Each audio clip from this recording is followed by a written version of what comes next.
The advice and opinions expressed by the host of Autism Live and her guests are meant solely as suggestion and should not be in any way construed as child-specific advice. Any choices you make in determining your child's treatment are completely at your own discretion.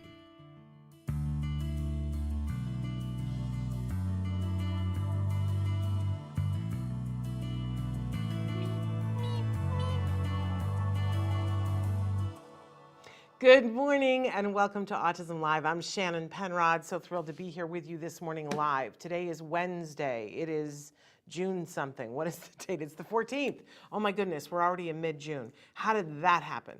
So excited and thrilled to be here with you this morning. We got an amazing show planned for you. In just a second, we're going to do jargon of the day. It's a good one, trust me, one you're going to want to know, and it will help you to understand a whole bunch of things. Then we've got a couple of news stories that I promise are going to shed some light on some things for you. Then we have a couple of interviews that we've been saving, that we've been banking. You're going to see an interview that we did just a few days ago with Angie Harrington. Do you know who she is? She is one of the moms featured on the Real Housewives of Salt Lake City.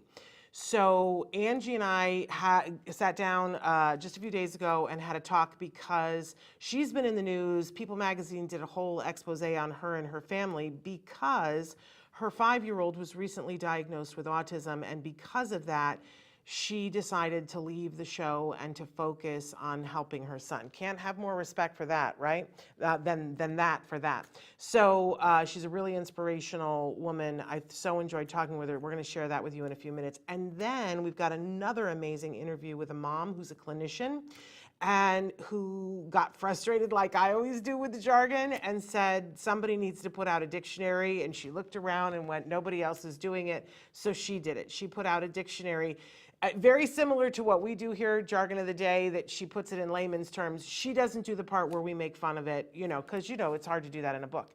But I have so much respect for her, and it's a thing that we all need to have on our bookcases, her book. So we'll be talking with her as well. And of course, we'll be taking your questions in between those interviews live.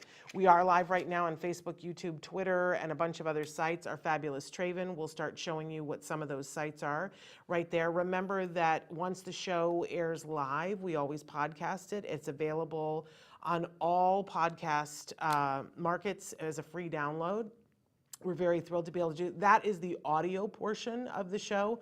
If you ever want to check out the video portion, because look, I do have a face for radio and podcast, but if you want to see the wonderful graphics that Traven does and see our beautiful guests, then I encourage you to check out the show. The whole show is available on YouTube, and we also will cut out highlight reels to be available to be watched on YouTube. So check that out as well. It's free to you wherever you watch it, which I'm very proud to say. And that is because it's important to us that you get free information. Our whole mission here is to provide information and inspiration. And for me, that should not come at a cost. However, it does cost us to be able to bring this show to you. So you will see that when you are listening to the podcast, that there will be ads that will run. You will see that there will be ads that are on YouTube. That is so that we do not have to have a subscription-only base and charge all of you for the information. So please be kind and check out the people who are sponsoring us. Live through the ads, you know what I mean, so that we can continue to be on the air. But we also ask that you like and share. We don't have a big budget to market our show. We've been on the air for 13 years. So we keep trudging along and finding a bigger audience. But if you'll help us, we can get more. Somebody wrote in and asked that yesterday. He said, this show has helped me so much. How can I help the show? I'll be honest with you. There are a bunch of different ways. Liking, sharing, letting other people know helps us exponentially. And reviewing us on iTunes is also a thing that you can do. That helps us a lot to get to more people. There's something about the algorithm. The more reviews we have, the higher we are up and people discover us. So we appreciate that. And if you know somebody who would like to sponsor a segment or a show, they're a business that would like to be aligned with us, please let us know. Because we're always looking for sponsors, because I'm really set on my way. We also have a Patreon too. If you want to give us a donation to keep the lights on, we'll take it. We won't tell you no. But we do feel that there are those of you out there, I was certainly this way when my son was diagnosed with autism, where I couldn't have afforded to pay $5 to listen to a podcast. For those of you who can afford a small fee, we are going to be coming out with an ad-free version because some of you have said, look, I'd rather pay than, and in that case, we'll make it possible for you, but we still want to make sure that information is free to people who don't have that in the couch cushions. You know what I'm saying. By the way, if you're watching for the first time and don't know me, I'm Shannon Penrod. I'm a proud pony. That is a parent of a neurodiverse individual. My son was diagnosed with autism at the age of 2.5, and he just turned 20 last week and is amazing. He's in college and on the dean's list. You just can't do better than that. And he's the light and love of my life. I wouldn't change a hair on his head. And I want to be a good ally and a good accomplice always to the autism community. This show we talk about is for the whole autism community. That, of course, starts with individuals who are themselves on the spectrum with whatever words they choose to describe that, right? Because it's not one size fits all, right? So it starts with them. They are the beating heart of our community. But we also include everyone who loves those individuals in our community here for the purpose of this show. So that's a much broader group, and I always like to say that, we don't always get it right as people who love individuals on the spectrum. I love and respect my friends and family members who are on the spectrum who will happily tell me when I get it wrong. I'm okay with that. I'm okay with that. As long as I get to be a student and sit in the front row to learn how to be the best ally, I'm all good. I don't have to be right all the time. And I love learning. Learning is a good thing. So, you know what I always say here, si se puede. We hold hands, we get there together. So if you're joining us, you can write in right now, Facebook, YouTube, Twitter. I have the ability to see it here on the screen. I know we haven't been doing a lot of live shows lately because I always take time off at the beginning of June to celebrate my son. But we're back. We're on a summer schedule, so you're going to see less live shows for the next couple of months as we recoup and catch up and whatever. But we are doing live shows. So I think our goal for the summer is to make sure we're doing 2 live shows every week and then 1 recorded. In some weeks that won't be possible because they're short weeks, right? Like I will tell you that we aren't doing a show on Monday because it's Juneteenth. So we will not be here in commemoration of that day.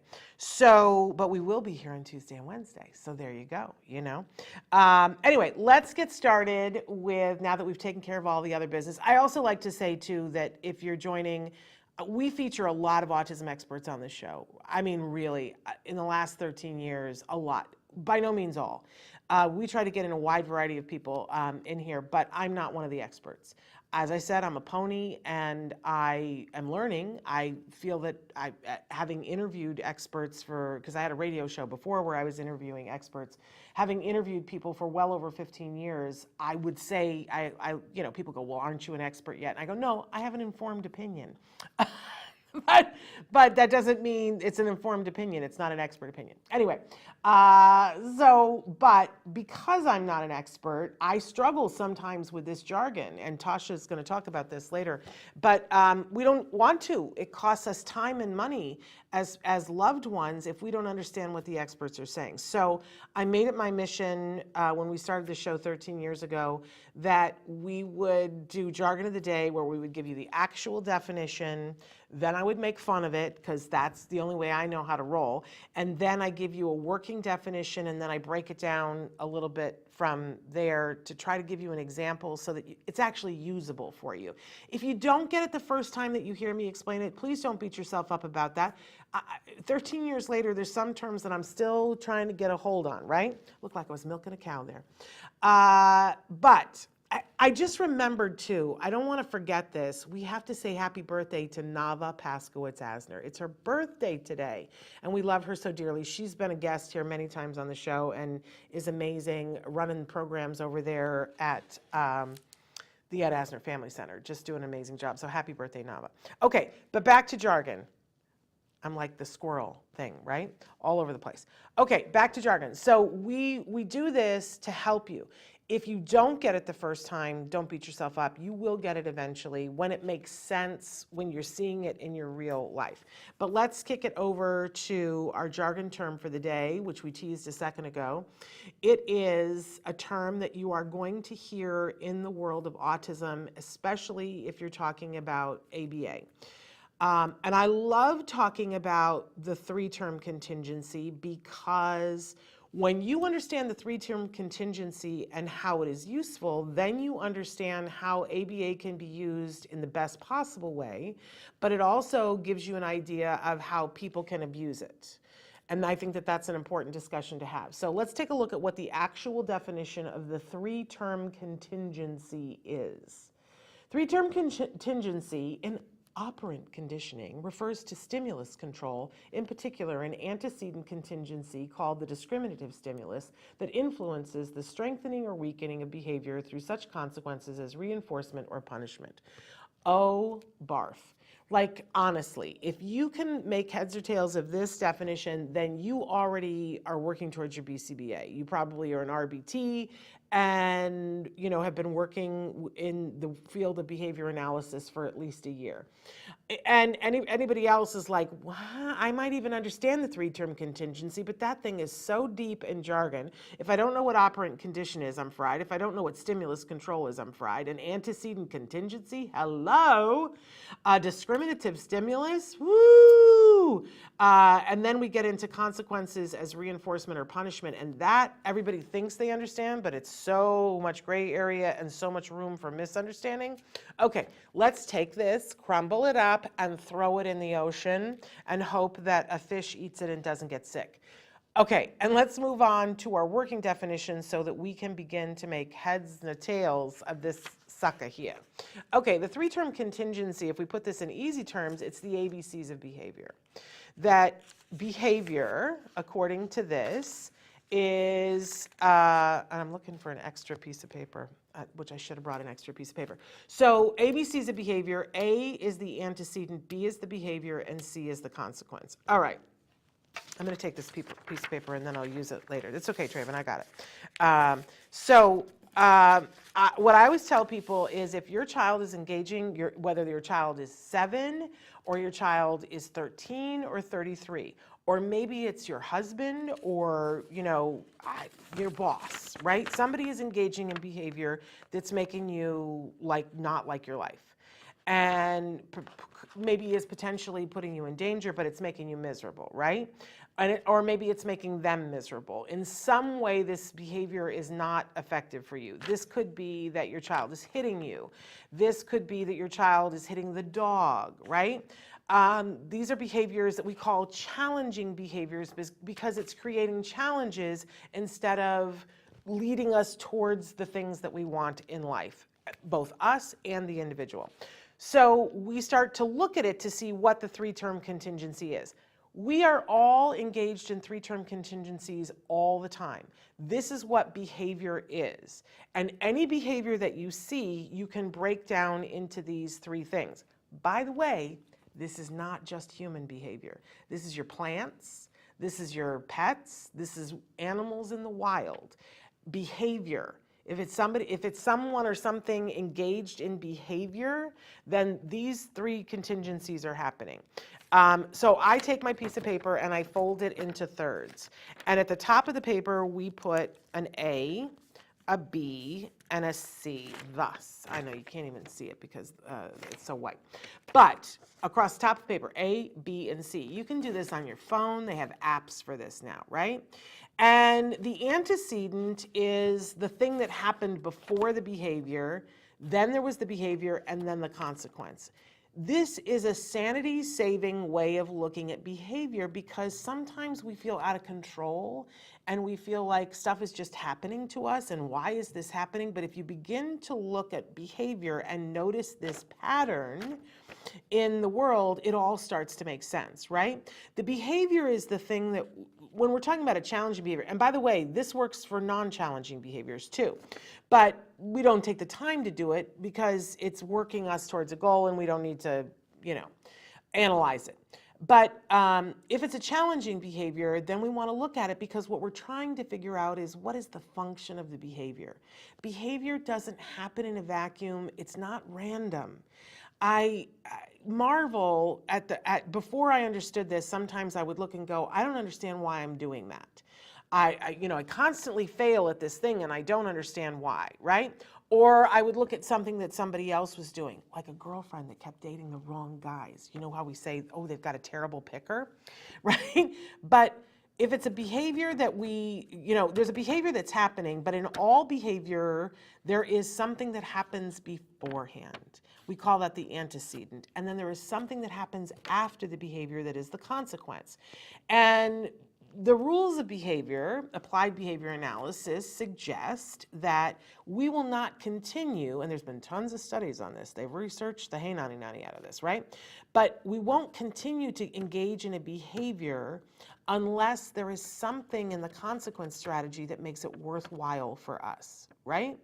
And we always think, well, I want to control that behavior, and that's just not effective thinking, because how are you going to control a behavior? I used to say, my son would do this thing where he would kick the chair and my mother would be like, make him stop. And I would, what do you want me to do? Tape him to a wall? I can't make him stop doing anything that he truly wants to do, right? Even though he was a 5-year-old. But what I learned is that we don't have control of behaviors, and we should stop thinking that we have control over behaviors. What we do have control over are antecedents and consequences. So in the example of my son kicking the chair, I used to have to take my mother to doctor's appointments, and we would be sitting in the waiting room, and I would bring my son with me, who had not yet been diagnosed with autism and then eventually was, and my child would sit there, and eventually he'd start kicking the chair. And he'd kick the chair until my mother would start losing her mind, and she would start at me, and he would continue to kick the chair. So let's break it down. What's the 3-term contingency? What's the antecedent? Because the behavior is that he's kicking the chair in the doctor's office. So what is the antecedent for that? What happened that caused him to kick the chair? Now we can speculate, right? And we can, try and see if this fits. But what I came to see was that, what else did he have to do? I mean, he was bored and he needed stimuli. He needed something to do, because kids just can't sit in stasis. They get bored like anybody else. Look at any waiting room for any doctor's office, and how many people are just sitting there in a Zen state? Somebody's on their phone, somebody's reading a magazine, somebody's watching the TV, somebody's pacing, right? Somebody's bouncing their legs, somebody's clicking a pen, right? Very few people can just sit and hang out with their thoughts. I know, right? It would be best if we all could, but it's a lot to expect of a 5-year-old, right? Or a 4-year-old or a 3-year-old. So the antecedent was that he got bored. So the behavior was that he would kick the chair. And the consequence was a whole bunch of things. First of all, he's got the stimulus of kicking his leg, so now he's got something to do, but now he sees that grandma is reacting and she's crabbing at mom and mom's crabbing at her. Now I have theater. It's as good as television, right? And so I'm not going to stop kicking the chair, because that's what's causing them to create this diversion that I'm happy with. It's very exciting for me. Now, I can say to him, stop kicking the chair, but if he doesn't want to stop kicking the chair, he's not going to stop kicking the chair. And if he has no alternative to make theater and excitement, he's going to keep kicking the chair, right? And even if I start yelling at him, well, that's more theater. It's attention is what it is, right? And what am I going to do? Pick him up and leave the doctor's office to make him stop kicking the chair? Well, now he's not bored anymore either. He escaped the thing that was driving him crazy, was the boredom, right? So doesn't that all start to make sense? It wasn't random. It wasn't random that he was kicking the chair. So I don't have control over the behavior. I can't really make him stop kicking the chair, but could I change the antecedent? Could I change the before? Is it possible that I could create an environment in the doctor's office where he wouldn't get bored? Oh my goodness. And when I said to my mother, we have to pack a bag to give him things to do so that he's not bored, and she was like, that's not going to work. That's not going to work. But it did work. And we saw that his attention span was about a minute and a half at that point. So I had little wind-up toys in this bag, and I would take them out, and he'd play with a wind-up toy. And then when I could tell that he was having, a little bit of boredom, I would take that toy away, put it in the bag, and I would take out another wind-up toy. And he would play with that for a minute and a half, and we would get through the whole thing, and we never got to the behavior. There was no consequence for the behavior because the behavior didn't happen. And my mother got so excited by the fact that, hey, that actually works, that she made him this really cool zipper bag that had like 22 zippers on it so that he could unzip the toy out of each little pocket himself, which was a great skill for him adaptively to learn zippers, and it was very sensory satisfying, and it took a few more seconds so that we were building from being a minute and a half with each toy to being like 2.5 minutes with each toy. Brilliant, right? But I also, not only do I have sometimes, not always, control over antecedents, but most of the time I have control over consequences. There are times when I won't have as much control over consequences.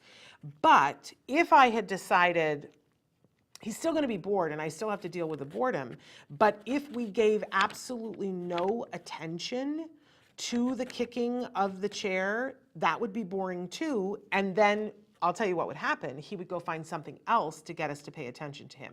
Now, it might be a functional thing where he might come over to me and, press on my leg and, give me a kiss and ask for a hug and all of that stuff, maybe. But we're talking about a little boy who was on the spectrum, so he might just as well have swiped magazines off the table to get my attention, right? So what we do in the consequence category sometimes feeds the behavior. If I give attention to negative things where he's seeking attention, then the behavior is going to continue to happen. If I don't feed the fire with attention, that behavior will stop, but he might go and do something else. In this particular incident, the antecedent modification was the best possible thing to do. If I see that he gets bored and then he engages in the behavior, then I need to make sure that there are plenty of opportunities for him to not be bored. Right? But other times, the consequence strategy is the strongest. But this is the 3-term contingency. This is how we use the principles of ABA to the benefit by saying, why is the person engaging in this behavior? We don't dismiss the behavior. We don't say it's bad behavior. We say it's causing a challenge. And can we meet the need that they have for the behavior in a different way? That's what the 3-term contingency is. So thrilled that you guys are here with us, and that if you have questions about the 3-term contingency, please write in and ask. Now, I want to, because we've got these great interviews coming up, I want to move over to our 2 news stories today, one of which I just crunched up. But we feature a lot of stories from a lot of different outlets, but none more than Spectrum News. If you haven't checked them out, do check them out. Our first story today comes from them, and they did a piece that I found fascinating and really want to encourage all of you to read. It's called Capturing Autism's Sleep Problems with Devices Nearable and Wearable. And I love this. It just came out last week, and this makes so much sense to me, you guys. So many people on the autism spectrum have sleep issues, and they're not all the same, which means that they need to be looked at and studied. But previously, if you had a child on the spectrum and you said we're having sleep issues, like maybe they're having night terrors, or they wake up in the middle of the night, or we can't get them to sleep, or they're not rested, all these different things, what they would recommend is a sleep study. And we all know what that looks like, right? Where they send you overnight to sleep in a bedroom that is not yours, and they put this cap on your head that's got all these wires, and you're wired up with like this cement paste and Vaseline, and you look like an avatar that you have all this cord that's hooked up to this machine. And I'm talking about, this is for everybody, children and adults. And then they say, okay, now go to sleep, and we're going to take data on how long you were in REM, and when, how was your breathing when you slept, and what was your brain activity when you slept. But I always would say, how am I supposed to sleep in this setting, and how good is the data you're getting if I'm not being set up for a good night's sleep? And so researchers have now said this about children on the spectrum, because if that's me as an adult and I'm having trouble going to sleep in a foreign bed in a foreign place with, different sounds and different lights, and I'm struggling with this cap on my head. What about for our children and teens and adults on the spectrum who have even more sensory issues? How are we possibly saying that we're getting good data? Well, the researchers, Beth Ann Mallow, who's a professor of neurology and pediatrics at Vanderbilt University in Nashville, Tennessee, asked the question. She said, the question is, are you really getting a valid night's sleep under those conditions? I think we all know the answer to that. So, they did some studies on this and saw that if they really wanted to get good data, that they were going to have to change up how they were doing sleep studies.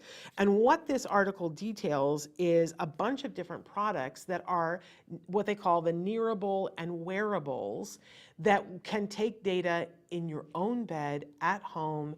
You can see the person in the picture, that there's a band, there are headphones, that if someone likes to sleep with headphones, there's a thing that you can wear on your chest, there's something that captures nearby, all of these different things that they can do. So I'm not going to detail all of them in the companies, they should advertise with us. But I want to tell you, if you have a child that's having, you or your child, your teen, your adult is having trouble with sleep issues, and this was the thing that prevented you from doing the study before, read this article and talk to your doctor about, is there one of these that would work for the person that you love in your life or for yourself, and see about getting that done, because honestly, right? Okay, so Spectrum News, check that out. Then our other article today comes from BBC, and I just found this amazing. It's going to make me emotional. I'm always amazed by the courage of parents and what they decide to do and how they decide to meet the need for awareness. So this is a piece on an Iraqi mom. I'm going to slaughter her name, but I'm going to say it. Shamai Al-Hashimi has two children on the autism spectrum, 11 and 14, and in her community, did I say 11? 11 and 17, excuse me. In her community, she's sick and tired of not having the awareness and the understanding for her children, and so she has done what a lot of parents have done over here, and she has taken to creating videos to be able to shed light on what her life is like in Iraq, being the parent of these two wonderful human beings. And people are watching it, and it's amazing how this can heal a culture. Over the years, over the last 13 years, we've covered a lot of different locales around the world, and how the cultures have reacted, places like Uganda, places like Romania, where people were having to keep their children closed up in their home because the people in the village would not be accepting of them. I just love that I know that she is facing a lot of backlash from people potentially around the world, but I want to speak out in support of her, that by telling her truth, sharing her life with these two wonderful human beings, it is going to shed light for other people to realize, okay, autism is an issue everywhere in the world, including Iraq, and that families are both struggling and celebrating, that you can see the love that she has for these two incredible human beings. So we celebrate her. Check out the whole article about what she is doing so that you can see her feed in the BBC. All right, that's our news for today. Our first interview up today is with the fabulous Angie Harrington. As I said earlier, she is one of the moms from Real Housewives of Salt Lake City. She's done something bold and daring. After her youngest son, who is 5 years old, was diagnosed with autism spectrum disorder, she made the bold decision that it was time for her to not be doing a show and focus on helping her son through this period of time. I think you're going to find her remarkable. Here is my interview with Angie Harrington. Welcome back. Our next guest, you may already be a fan of, and I guarantee you, if you weren't already, you will be by the end of the interview. We're going to be joined right now by Angie Harrington. She is an amazing mom of 3 and has 2 additional children from her husband's life before, so a total of 5 children, really. And she is no stranger to the neurodiverse community, but she's one of our newest members as a parent of a child who has been diagnosed with autism. As I said, you may already be a fan because you may have seen her on The Real Housewives of Salt Lake City, which she recently made a hard decision and announced that she would be leaving the show because her youngest son has been officially diagnosed with autism. We're going to talk to her about what that was like getting a diagnosis at the tail end of COVID and what it was like leading up to it, plus all of the other things that she has going on in her family and what her plans are for the future. But let's welcome an amazing, talented young woman, Angie Harrington, to the program. Angie, thank you so much for being here. Of course. Thank you for having me. Hi, everyone. We're so excited. We've been watching, and of course, we saw the announcement that you were going to be leaving the show. And I think for a lot of us who are also parents of neurodiverse individuals, our heart pulled. And I think the amount of respect we felt for you just went through the roof because, you know, you're a working woman doing a lot of different things. You're a fashion influencer. If people have not watched already, they should go to @Angie Harrington and take a look your videos. I was saying to you before, you're beautiful. You're a Barbie. You can wear absolutely anything. And watching you get dressed and layer it is exciting. I'm learning from you. But, you know, you're working and then this thing comes along out of nowhere and you made the tough decision to say, I need to focus on my family and on my kids. So let's talk about that a little bit. How did this lead up? What were the signs that you were seeing? How was COVID impacting it? How did you eventually get to the diagnosis? So my son Hart was born in 2019, and he started walking at 9 months and running very shortly after. And that was a very big surprise to my husband and I, because our other children did not develop physically that fast.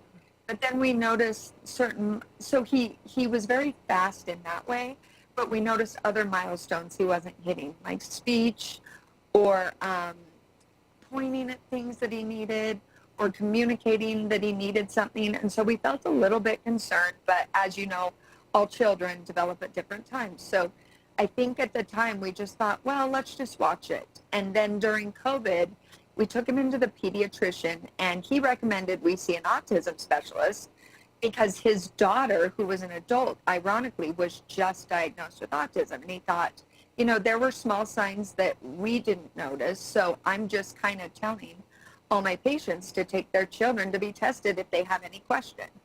And so we did a Zoom meeting because it was during COVID, and the doctor, the specialist, watched him through the camera and picked up on some things, but wasn't sure, didn't feel comfortable making an official diagnosis then. So we had to wait another year before we could take him into the office. And that's where he was officially diagnosed within about 2 hours. We had filled out a lot of paperwork, but then right there in the office, he said, yep, your son has mild to moderate autism. And so from there, we got in the car, and I remember it was a very heavy feeling, simply because it was our new normal. And I think we just needed a minute to adjust to that reality. Now that we've adjusted, you know, we celebrate it. There are definitely hardships, but there are things that will really work to his advantage with the diagnosis, we believe. And so it's still a learning curve. I mean, I think I will forever be a student of autism because I learn something new every single day. Well, I was saying to you earlier, my son turned 20 recently, and I feel the same way. Because just when I think I get a handle on something, he grows and he changes, and now I have something new to learn. So I love that attitude. I think it's the right attitude. We talk about how there's so many different phases to when your child gets diagnosed, and that there is, for a lot of people, there's a period of grief, and then they move on, they kick into action. But there might be some trailing grief. Do you have grief over the fact that that year that you lost after you went in to get the diagnosis? Are you in a place where there is still grief about that, or have you been able to say, that's not useful to me, I'm going to move forward? You know, I think initially feel a little guilty. I think that's one of the hardest things about being a parent is the mom and dad guilt is real. And I just kind of felt like I wish I would have pushed it a little more. But at the same time, when he got diagnosed, he was still only 3 years old. So I do feel like luckily we caught it young enough that we can really work with him and develop him and help him, you know, have a better chance at functioning in this neurotypical world. And I think I'm still grieving in ways. I've accepted it. But now it's the caretaker burnout. I mean, I cannot tell you how exhausted I am and how much I did not anticipate that. I was a single mother. I would go to school full time and work and dance, and I've always been a hustler and busy. And this has by far been the hardest chapter in my life. I highly underestimated how hard it was to be a caretaker of an autistic child. Yeah. And I want to say you're coming to us live from Utah, where hustler means something different than it means other places. So I just, right. Thank you for clarifying. You were a dancer and you danced for the Utah Jazz. You were a professional dancer and had, you know, 2 boys of your own. Then later you married and now you guys are a blended family. So he came in with 2 children and now you have the youngest child together, correct?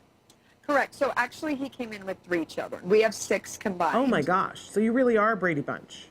We're a Brady Bunch and very much a Utah Brady Bunch. There we go. We love it. Yeah, so we decided we wanted to have this. He had three adult children when we got married, and I had my 2 younger teenage boys, and we decided we wanted to have a baby together. And we thought he would kind of be the glue for the family, which he is. And but what we didn't anticipate is that he would have neurodivergency. And it's interesting because we kind of had this ideal of what our life would be. You know, we were going to travel with our, you know, because when you have children later in life, the benefit is you're more established, you have more freedom and choices. And so we thought this child was going to be international, and we were going to travel with him, and he was going to go to Oxford, and you know, maybe those things will still happen, but life sure pivoted for us. Yeah. And I think everything happens for a reason, and you just never know. But I do believe whatever your divine power is, God, whatever that may be, they wouldn't give us this challenge if we couldn't handle it. Wow. And so I truly feel like this child was sent to us so we could grow. I see Earth as, I call it Earth School. I think we're here to learn very specific lessons. And I can already see how much I've evolved as a person in the last year, and my husband as well.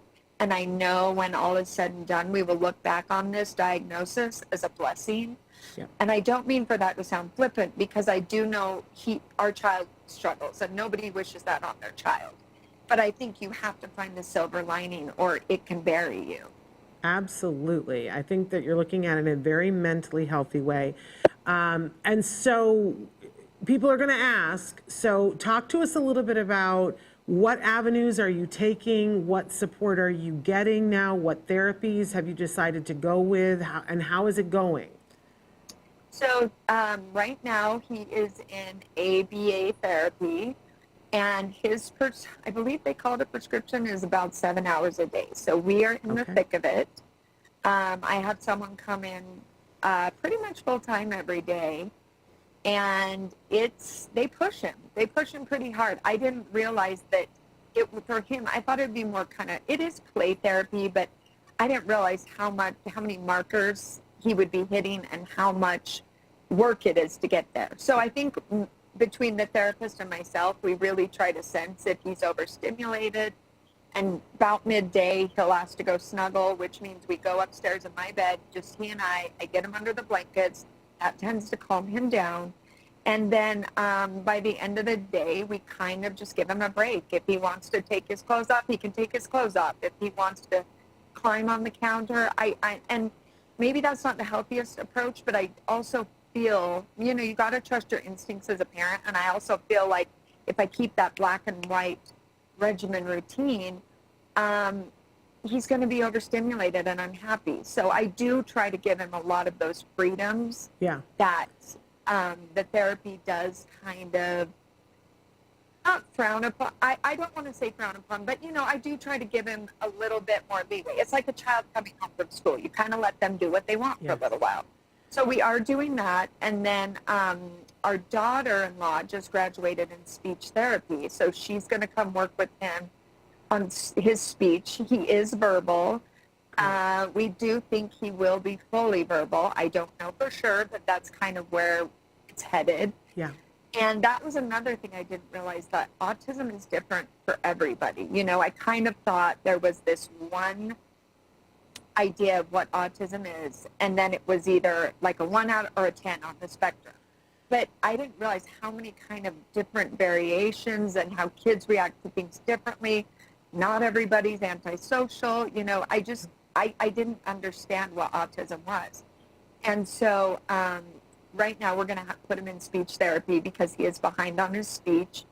And then I work a lot I try to make sure I'm making healthy nutrition choices for him. Good. So I do a lot of research on foods that are great for neurodevelopment, and I'll try to sneak them in popsicles. Now he's figured that out. So now I try to mix it in ice cream because that's his favorite treat. Or, I'm constantly trying to get creative because the kid figures it out. If it's the wrong color, the wrong texture, he's not having it. So any of you moms that have advice on how to get your kids to eat those broccoli sprouts and blueberries and everything. Oh, we've got all kinds of things for you. Got all kinds of things for you. I would love that. Wonderful.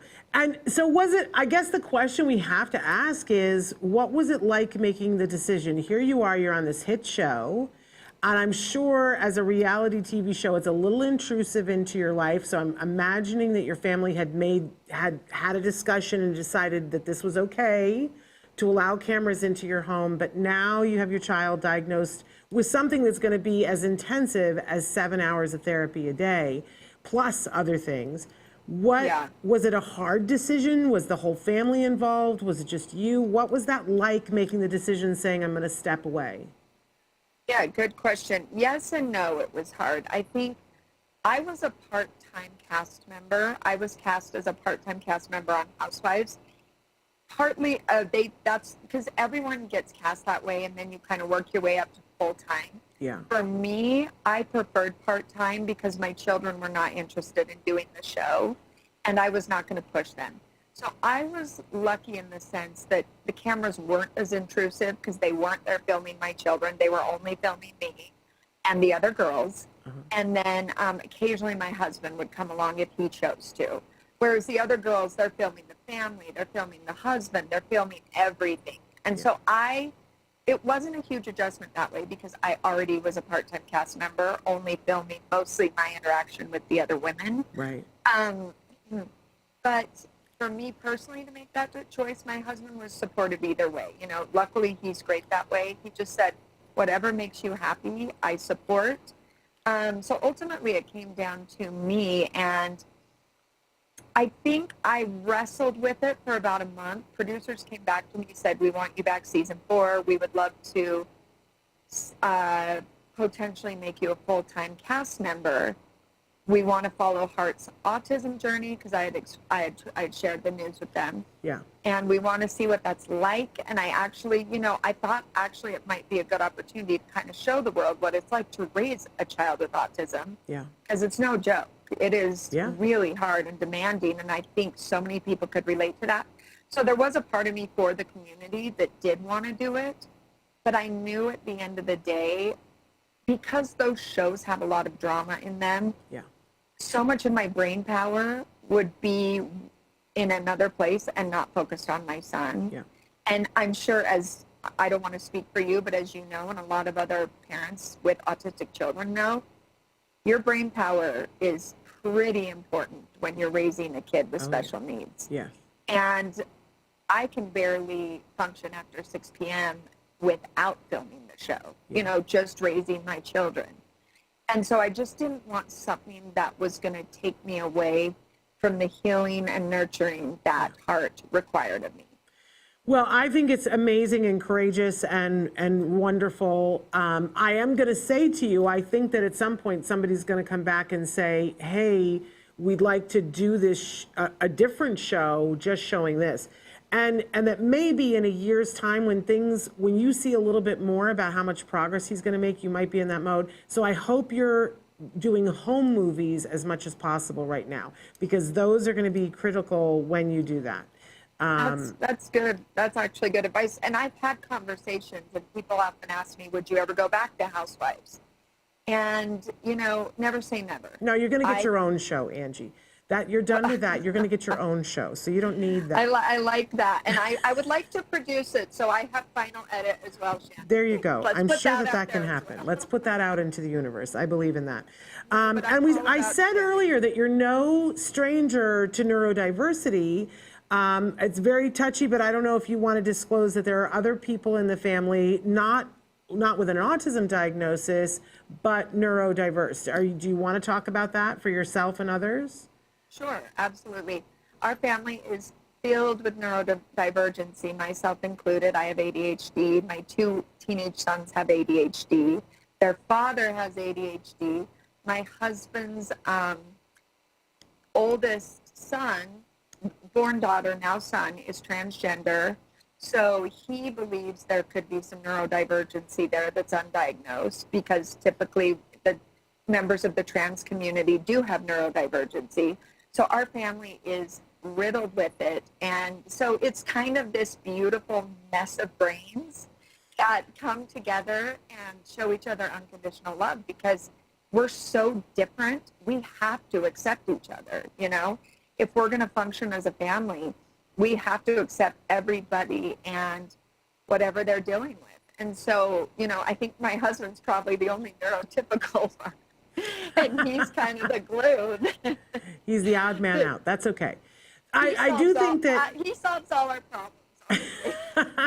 I do think that one of the things that's going to be helpful with autism is that they're going to teach you guys strategies that are also going to help with ADHD that everybody's going to benefit from. So I think having already done the strategies that you've done are going to help as you go back to treating the autism. I think it's going to be a very symbiotic thing. But you also have been no stranger to talking about the fact that you, like a lot of us, deal with anxiety on a regular basis. Do you want to talk about that just a little bit? Because I know that there are probably moms watching right now looking at you and thinking, yeah, but this lady's nothing, her insides are nothing like mine. Because you look like you have it all together, right? And we mistakenly think that that means this person is not struggling with anxiety. But can you talk to us a little bit about your personal anxiety? Yeah, for sure. I mean, that's probably why I look like I have it all together, because I know I don't. There's a chance I'm subconsciously masking because I know my brain is really stressed out a lot of the time. I grew up with anxiety, and I just remember always feeling like I had this ball in my throat, and I couldn't swallow, and I would go to school thinking I was going to throw up. And, I didn't understand at the time that was anxiety, because it wasn't as talked about when I was a child. I knew my grandmother had it. I knew it ran heavily in my family. There was never a conversation that I had it until I was probably 12 years old, and I went to summer camp with the church I was involved in at the time. And I couldn't function away from my mother. Like, it was debilitating. All these other girls were like enjoying it, canoeing, crafts, and I would just like a ball of nerves, get me home, get me in the environment I'm comfortable with. And every single year for 3 years I went to that camp, I would fake sick. I put my head by the fire to convince the camp leader I had a fever so I could go home. I mean, I think that's when my mom put it together that, yeah, I think you got anxiety, and I think we need to do something about it. So, yeah, it's all, I deal with it all the time. I'm an insomniac because my brain doesn't shut off. You lay down at night, and all those thoughts are racing in your head about how you're not doing this enough, you're not doing that enough. And then we added in Hart's autism diagnosis, and I feel like a failure probably 5 times a week. I mean, I'm not kidding you.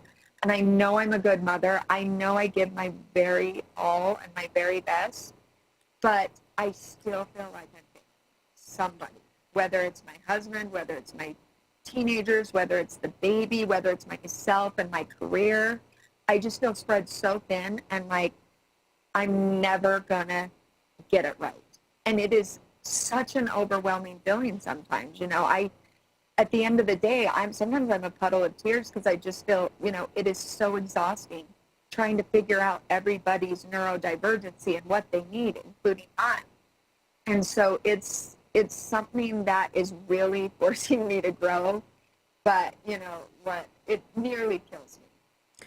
Well, I just have to say that, there's this phrase that we say, welcome to the community of people that you never thought you wanted to belong to, but once you get here, you're going to find it's filled with really amazing people. Yeah. So welcome to our community. Now you're one of the amazing people. I love that you are using your platform to shed light. It's so appreciated. It's not necessary. I want you to know that nobody has that expectation on you, but it's appreciated. But we are also here for you as a community. The viewers here and the whole autism community, myself, Dr. Grant Pichet, we're all here for you. We've been down this path, many of us. Some people are right where you are. I got to tell you, I give you an A+. I think you're hitting it out of the park. I think, I was afraid you were going to when you said 7, I thought you were going to tell me 7 hours a week of therapy. And I was going to tell you, no, you got to have more than that. And I think it's great that when therapy is over, that you're letting him climb on the cabinets because, he's a physical kid and you need to give him a physical outlet. And a lot of times with ABA, the thing that gets said is that people think, oh, well, we need consistency. Well, but what is the consistency? It's not necessarily that one-on-one thing. It's the consistency of being in an educationally enriched environment. So letting him physically climb on the cabinets, I'm going to tell you, you're hitting it out of the park, Angie. That's perfect. Let him do that. He's got to have, work his yayas out.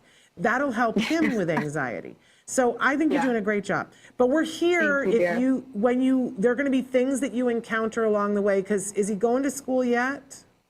No, in fact, that was another big sign we needed to get him tested again, because I took him to regular preschool, and this was before his diagnosis, and it was clear as day he was not like the other kids, more than ever. And that's when I was like, I just remember calling my husband and being like, Daddy, he's different. He is not like the other kids. He doesn't just go sit on the line and listen to a book. He was into all the teacher stuff while the other kids were at the table just coloring. And I remember feeling like I was the failure, like somehow my parenting was lacking because he wasn't doing what the other kids were doing. So in a way, his diagnosis was somewhat of a relief and made so much sense to me. Yeah, absolutely.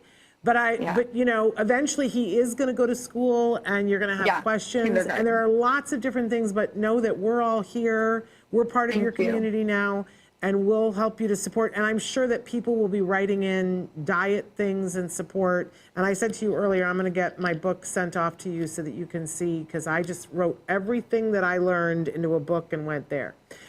So we'll get my book off to you. But you're really doing really well. So thank you. And it's never meant more to hear I'm doing a good job than right now. Well, you are. I cannot tell you. Thank you. You are. And you're able to get your hair done like this, because there are a lot of, like I was doing really good at some things, but I couldn't get the laundry done and I couldn't get my hair to look like that. Still can't. So, well, I went to the hairdresser today. It just happened to be my hair day, so this is good time. Well, there you go. I recently shaved my head on the show to raise money for iPads, so I get a pass for at least a couple of months. That's amazing. Very cool.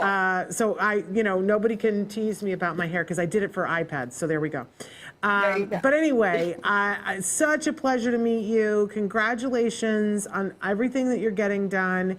And I think you're going to be amazed at how well he's going to do and all the things. I think he probably is going to go to Oxford or to someplace else that's even better for him. So it's all going to work out. Says the ghost of Christmas future. Perfect.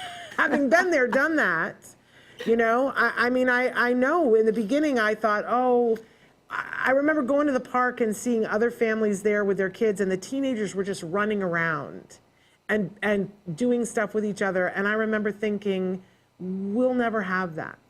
We are never going to have that. And we absolutely had that. We absolutely had that, and so much more.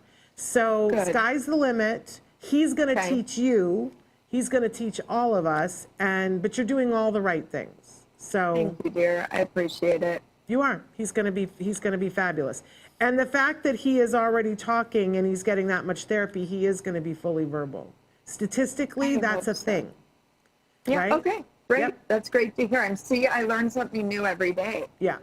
It used to be that it was like 18% of the autism community would get fully verbal and the rest were not, right? And now that number has flipped dramatically, and now it's maybe 16% of the autism community does not become fully verbal, and those children more often than not have something called apraxia, which means that at this point they would not be able to produce words. So if he's producing words and you're getting good therapy, there's no reason to think that he would not be fully verbal. So you're doing all the right things.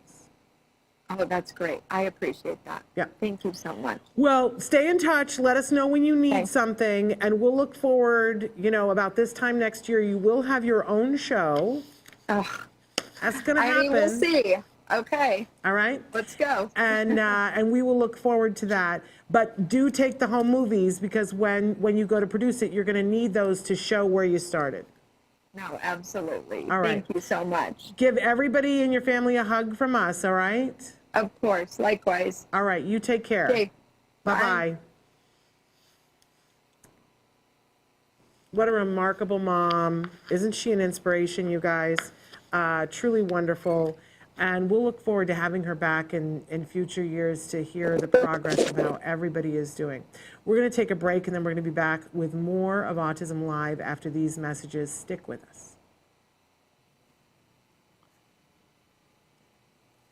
Wasn't she amazing? And we've got so little time to squeeze this last interview in that we didn't have time to go to a commercial. But she was wonderful, wasn't she? And I want to say for our next interview, we're going to Tosha Rollins. You'll see that we filmed this a couple of weeks ago, so I have a lot less hair. But amazing mom in her own right, too, with an amazing book out. So take a look, Tosha Rollins. Welcome back to Autism Live. I'm so excited to welcome our next guest on the show because she did something so now I don't have to.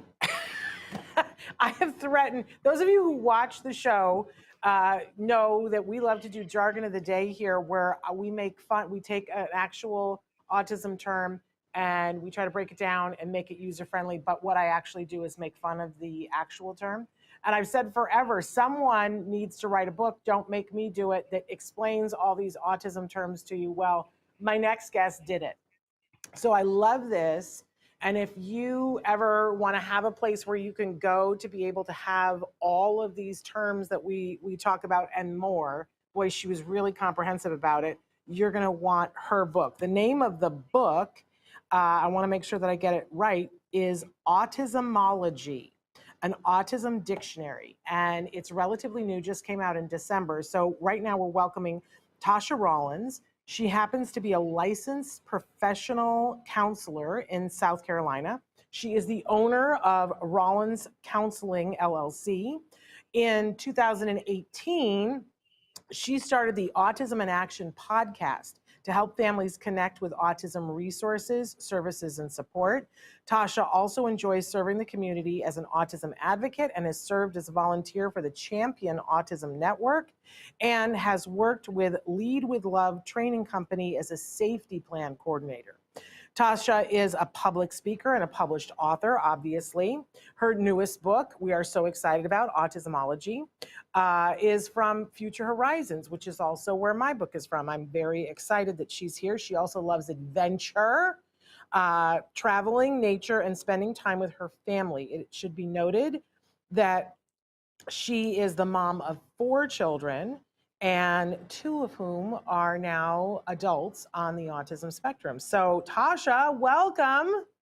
Thank you so much for having me. You're like my twin sister, because you don't know this, but I walk around always with a pair of glasses on my head. Yes. I usually have two, but today's just one. Oh, there you go.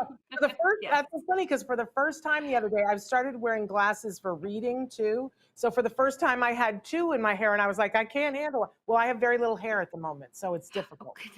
goodness. But Tosha, I'm so excited to talk to you. I'm so excited about your book. Talk to us a little bit about it, and why you made the decision to do this, aside from saving me time. Well, thank you again for having me today. This is really a passion project that took 4 years in the making. And it honestly started with just kind of, you know, randomly finding different terms. Every time I would run across a website, I would see different ones. I would go to look for something. I would have a really hard time getting different definitions from different places.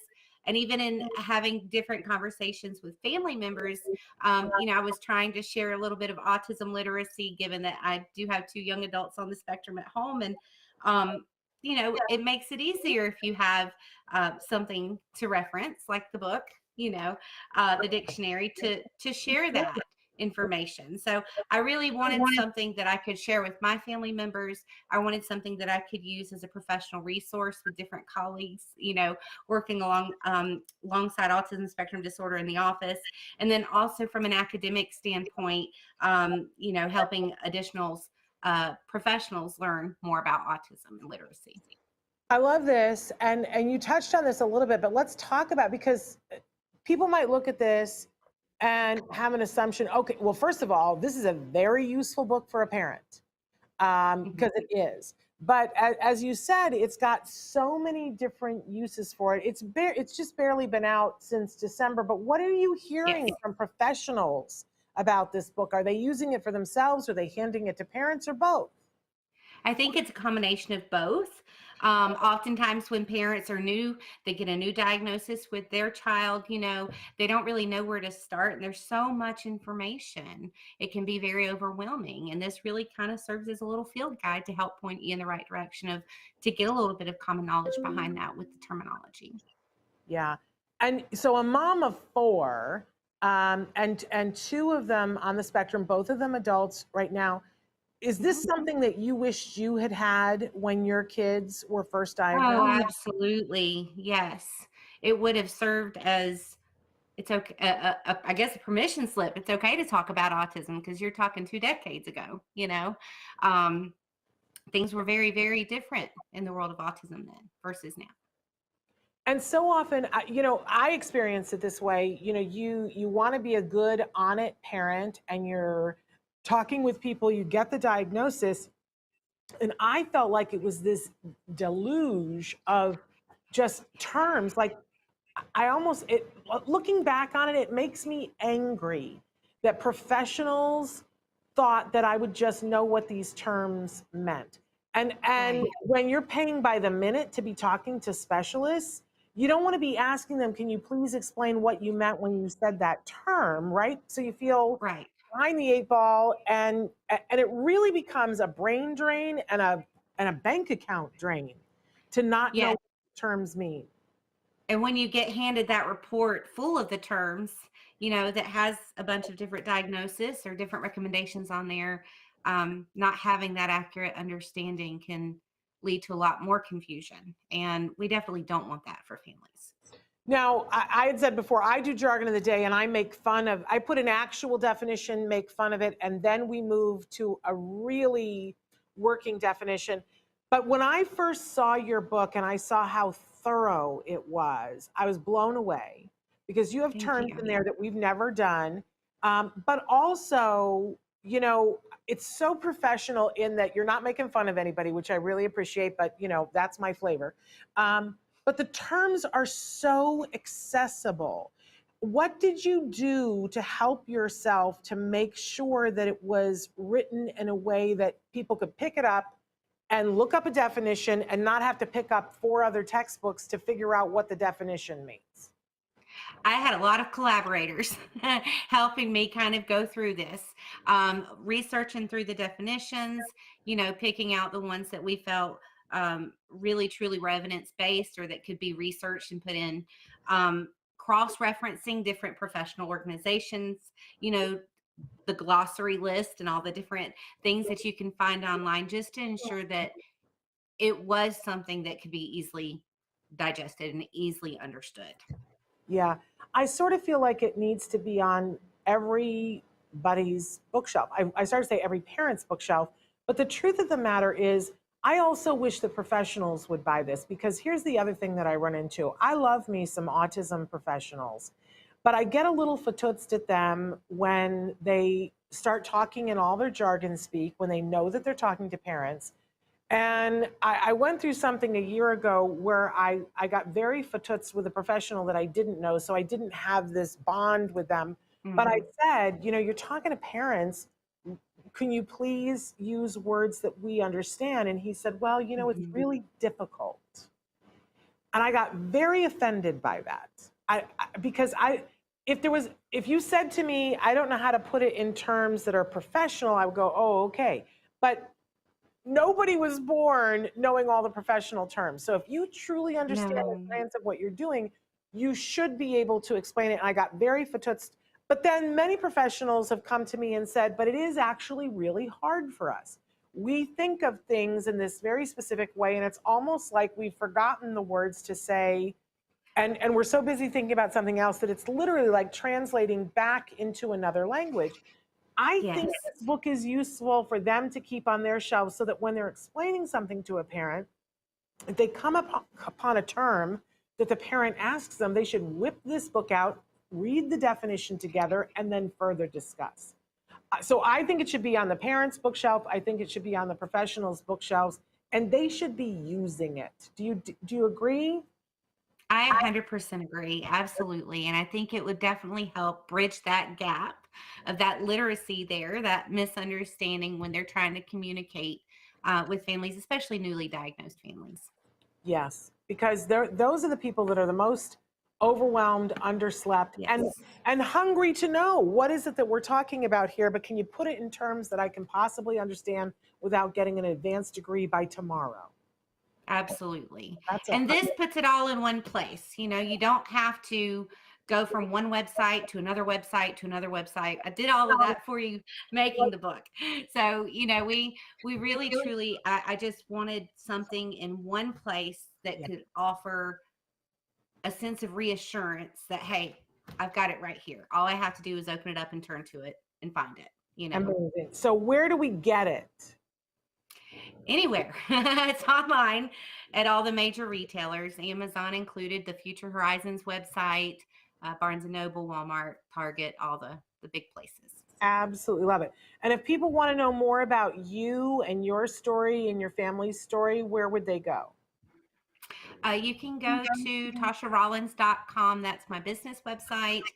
There's an About Me tab and a few other different resources on there as well. Amazing. Tosha, thank you so much for what you're doing. I hope to run into you sometime at a conference and connect, because I really, really appreciate this book. I think it's so useful, and I'm so glad that you did it. And you did it really well. So much. I'm a fan. I am very grateful. Thank you. Thank you. All right, you take care. We're going to be back with more Autism Live after these messages. Stick with us. Welcome back. So 2 amazing moms that joined me on today's show. So excited that you guys were here for that. I hope that you will share what you found here today. We're going to be back tomorrow. And Traven gave me a piece of paper, and Traven, it's like I lose them. There it is. Okay, so tomorrow, Stories from the Spectrum. We're going to be replaying the episode that there's a wonderful video, especially by a young man named Vincent, about eye contact that I want you guys to check out. Then on Friday, we're going to be replaying our Let's Talk Movies, the episode where Moira and I reviewed the Cocaine Bear movie. And if you didn't see that, you really should tune in to see how much I did not love that movie. Watch the top of my head fly around the room, and poor Elizabeth Banks. I say things that are not nice. Not nice at all, but I stand by them. Okay, so much love to you guys. And I also mentioned to you that we will not be here on Monday. We're going to be playing an oldie but a goodie.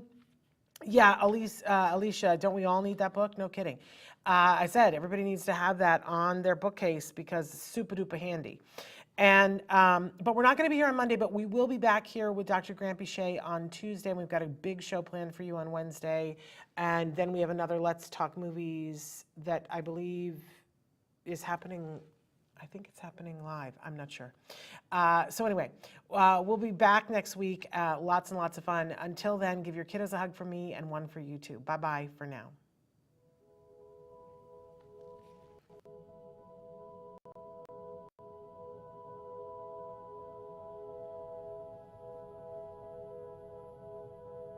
If you found anything helpful in this video, please give us a like. In fact, make sure that you smash that subscribe button on YouTube and give us a like on Facebook.